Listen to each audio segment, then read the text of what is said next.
Bonjour à tous, on se retrouve pour la présentation de mon livre, c'est parti. L'œuvre que je vais vous présenter s'intitule Pedzi de l'île aux tortues.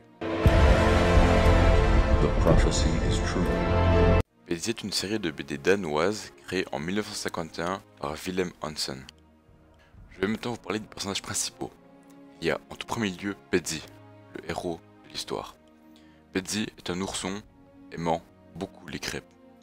Vraiment beaucoup. Attendez.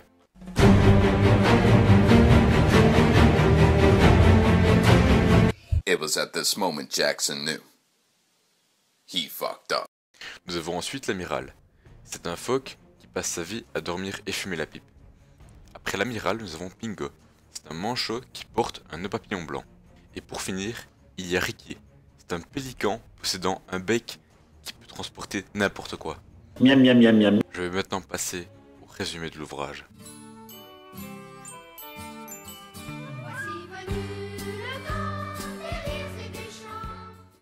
Nous retrouvons donc Pedzi et toute sa bande pour de nouvelles aventures. Les compères ont échoué en terre inconnue avec leur navire, le Mari. Ils doivent à tout prix trouver une solution pour partir de cette île. Mais avant cela, ils préfèrent d'abord construire un abri. La construction de leur maison ayant déjà bien avancé, ils s'accordent une petite pause autour d'un repas à base d'un poisson que l'amiral a attrapé un peu plus tôt. Après ce bon repas, l'amiral décide de faire une sieste. Mais pendant qu'il dormait, le facteur a apporté une lettre pour Pedzi. Ce dernier n'était pas présent car il était allé voler des roues à un habitant de l'île, avec l'aide de ses deux compagnons, Ricky et Pingo. Après avoir volé les roues, Pedzi et sa bande sont allés couper un arbre pour se construire un bateau. Ils réussirent finalement à couper cet arbre et à le faire rouler jusqu'au rivage. Après l'avoir fait rouler, ils commencèrent la conception de leur bateau en creusant l'arbre et en ajoutant les deux roues qu'ils ont volées qui vont servir à faire avancer le bateau. Leur bateau terminé, ils allèrent réveiller l'amiral qui dormait toujours. Après l'avoir réveillé, toute la petite bande put enfin prendre le large. Après avoir vogué pendant quelque temps, ils retrouvèrent leur navire, le Mari. Mais en s'approchant, ils remarquèrent quelqu'un à bord de leur bateau. Cette personne, c'était Cracky la pieuvre. Il s'est chargé de surveiller leur bateau qui était à l'abandon de leur naufrage. Pour le remercier, Pedzi accepta de le ramener sur son île.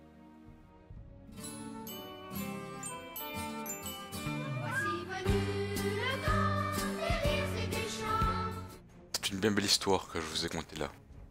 Mais, savez-vous réellement tout de Pedzi et sa bande? Et oui, en réalité notre Pedzi est un toxicomane.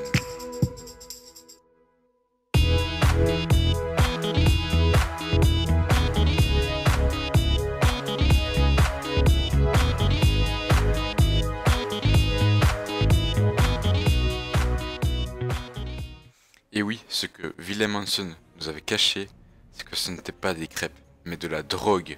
En plus de cela, sa mère serait sa dealeuse. Elle gérerait aussi un énorme cartel de la drogue.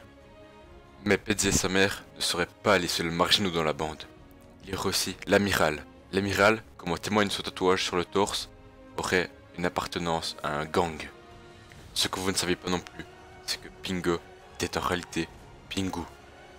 Et que Ricky était en réalité un Dyson Absolute V8 2.0. Maintenant que je vous ai dévoilé la vérité, je vais vous donner mon avis sur le livre et qu'est-ce qu'il apporte vraiment.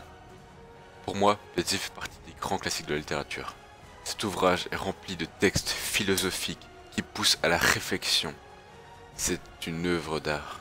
Grâce à Pedzi, j'ai appris des choses très importantes sur la vie. Par exemple, que lorsqu'il nous faut des choses, nous pouvons les voler chez notre voisin. Quand nous perdons quelque chose, une pieuvre va venir s'en occuper et nous le redonner.